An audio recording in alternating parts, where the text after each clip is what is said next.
दोस्तों, विकास केवल एक थ्योरी है या फैक्ट भी है। हमारे पूर्वज कहाँ थे? रहा है दोस्तों आज से लगभग 4 बिलियन साल पहले जीवन पृथ्वी पर शुरू हुआ था। अरबों वर्ष के इवोल्यूशन के बाद पौधे और जानवर की कई प्रजातियां विकसित हुई। ये सभी पेड़ पौधे, जानवर और जीव जो आज आपको देखने को मिल रहे हैं, वे सभी इवोल्यूशन के कारण मौजूद हैं। इन प्रजातियों में से एक होमो स्पीसीज है, यानी कि मनुष्य है। लेकिन सवाल ये उठता है कि अगर मनुष्य बानरों से आए हैं तो बानर अभी भी क्यों मौजूद है? इन सभी बंदर, चिंपांजी और गोरिल्ला क्यों नहीं हुए? इस तरह के सवाल अक्सर उठाए जाते हैं। कुछ लोग तो एवोल्यूशन को ही नकार देते हैं, वे कहते हैं कि ये झूठ है। आखिर कितनी सच्चाई है एवोल्यूशन की थ्योरी में? क्या यह एक थ्योरी है या फैक्ट भी है? और ये विभिन्न प्रकार के जानवर कैसे विकसित हुए, चलिए इस वीडियो में जानते हैं।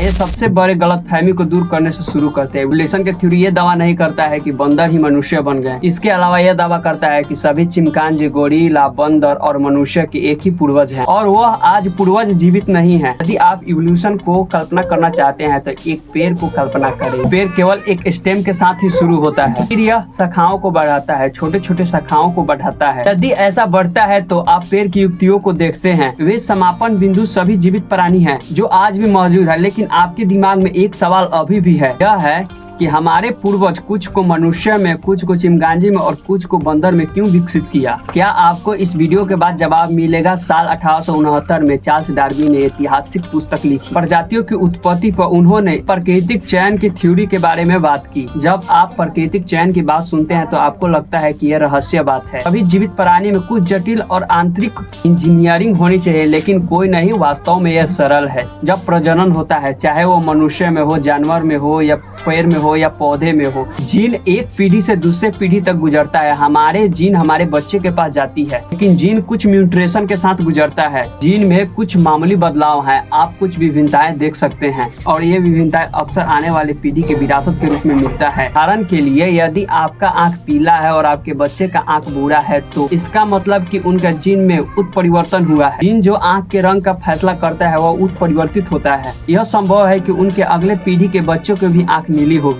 अक्सर ये विभिन्नताएं पर्यावरण के आधार पर हानिकारक और लाभदायक दोनों हैं। कुछ जीवित रहते हैं, कुछ मर जाते हैं। इस प्रक्रिया को प्राकृतिक चयन कहा जाता है। चलो एक उदाहरण के लिए हम एक मेढक को लेते हैं जो भूरा कलर का होता है। उसका 5 बच्चा रहता है, जिसमें से 4 का रंग भूरा रहता है, 1 का रंग हरा रहता है। हरे रंग का मेढक अपने आप को अच्छी तरह से छिपा सकता है, हरे पेड़ के बीच अपने आप को छलावरण कर सकता है। जंगल में एक सांप आता है और भूरे रंग के मेढकों को खा जाता है क्योंकि ये आसानी से देख पाता है, लेकिन उसी में एक हरे रंग का मेढक बच जाता है, सुरक्षित रहता है, इसीलिए इसका वंशज भी हरे रंग का है। इसी तरह मोटे तौर पर प्राकृतिक चयन भी काम करता है। यहाँ एक शब्द का उपयोग किया जाता है, of the survival of the fittest. कई प्रेरक वक्ता इस शब्द को दुरुपयोग करके कहते हैं कि लोग कल्पना करते हैं कि जिसके पास 22 पैक्स और 6 पैक्स रहता है वही प्राकृतिक थ्योरी पर जीवित रह सकते हैं, लेकिन ये कथन गलत है। फीट का मतलब सबसे शक्तिशाली नहीं। चार्ल्स डार्विन के अनुसार फीट अर्थ यह होता है जो उनके आसपास वातावरण में ही घुल मिलकर रह जाए, उसे ही फिट कहते हैं। ये नहीं कि जो शरीर से बॉडी सोरी बनाया है जो है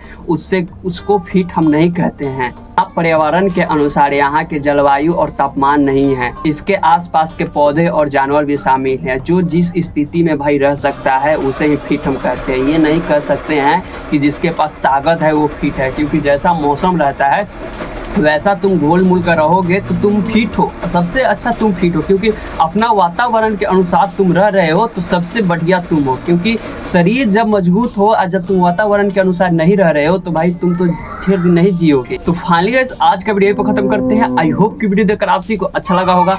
अगर अच्छा लगा तो प्लीज वीडियो को लाइक कीजिए, चैनल को सब्सक्राइब कीजिए। चलिए मिलते हैं नेक्स्ट वीडियो में, तब तक के लिए बाय बाय।